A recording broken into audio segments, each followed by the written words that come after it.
Ustedes se acuerdan que muchas veces hablamos de la construcción del derecho del trabajo a partir de lo que denominamos la teoría del espejo, es decir, cómo se organiza la producción, cómo se organiza el trabajo asalariado. Bueno, de esa manera es que los trabajadores construyen sus derechos. Es como una lógica activa y reactiva. Bueno, esto lo vamos a ver muy claramente en la clasificación de las asociaciones sindicales, ¿no?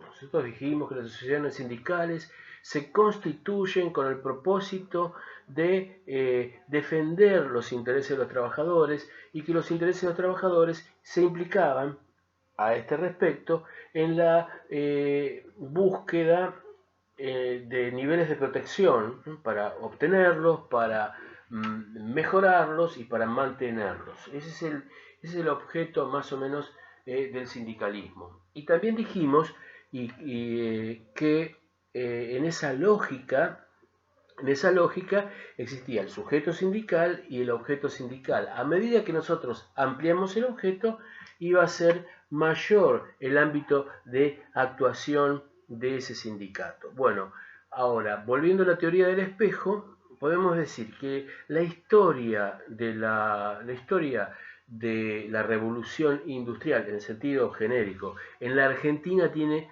dos etapas muy claramente escindibles. Una primera que la podríamos situar cuando se construye, ¿no? el modelo argentino, que es un modelo con un proyecto antinacional o no nacional. Es decir, el modelo argentino que se construye por la generación, primero por el mitrismo y después por la generación del 80, es un modelo que inserta a la Argentina en el mercado internacional sin autonomía, o sea, dependiendo de ese mercado internacional como proveedora de materias primas para la revolución industrial. Es decir, cuando surge el modelo argentino para el proyecto nacional, es decir, cuando ya se rompe un proyecto, de dependencia por un proyecto de autonomía, de soberanía, de independencia económica, allí es donde se genera la industrialización en nuestro país. Primero va a ser una sustitución de importaciones a propósito de las dos conflagraciones mundiales, y después, durante el justicialismo, este proceso de revolución industrial, este proceso fuerte de industrialización, va a sellar, ¿no?, la historia económica argentina.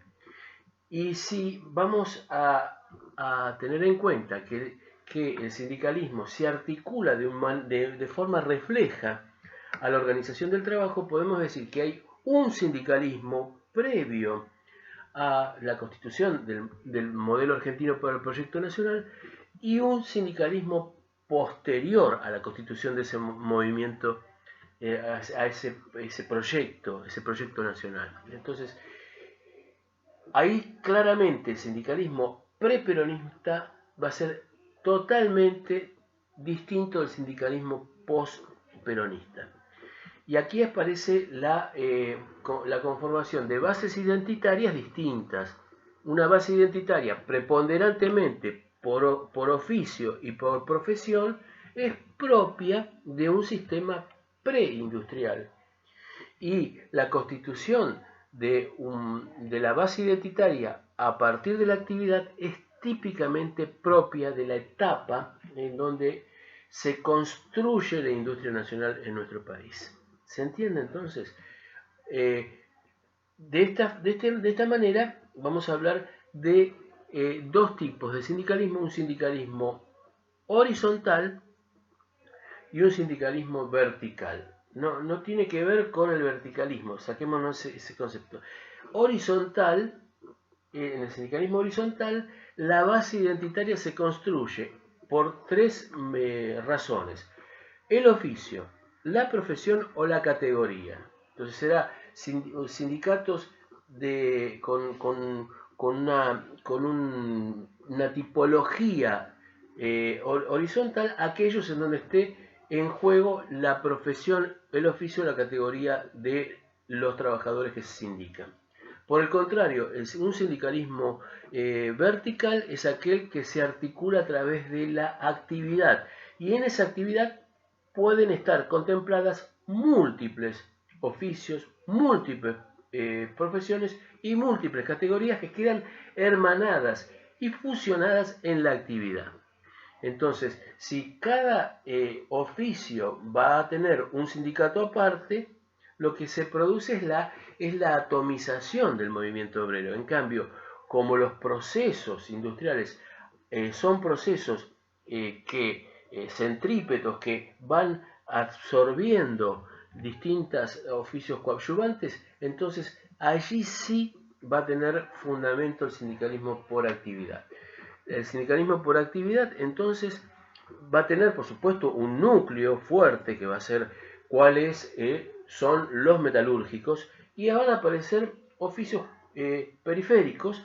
De la misma manera, cuando analizamos la actividad principal y accesoria de una empresa, bueno, también en esa conformación, digamos, vertical va a aparecer el sindicalismo de los metalúrgicos, el sindicalismo de los gastronómicos, el sindicalismo de los petroleros, etcétera, etcétera, que supera la época anterior, una época anterior en donde esa hermandad sindical se constituía a través de los oficios. Los panaderos y en algunos oficios mucho más modernos, como por ejemplo en la actividad ferroviaria, que tenemos varios sindicatos de oficio, como son los señaleros o como son la fraternidad, que es el sindicato de los conductores de máquina, y el sindicato de supervisores. Ahí vemos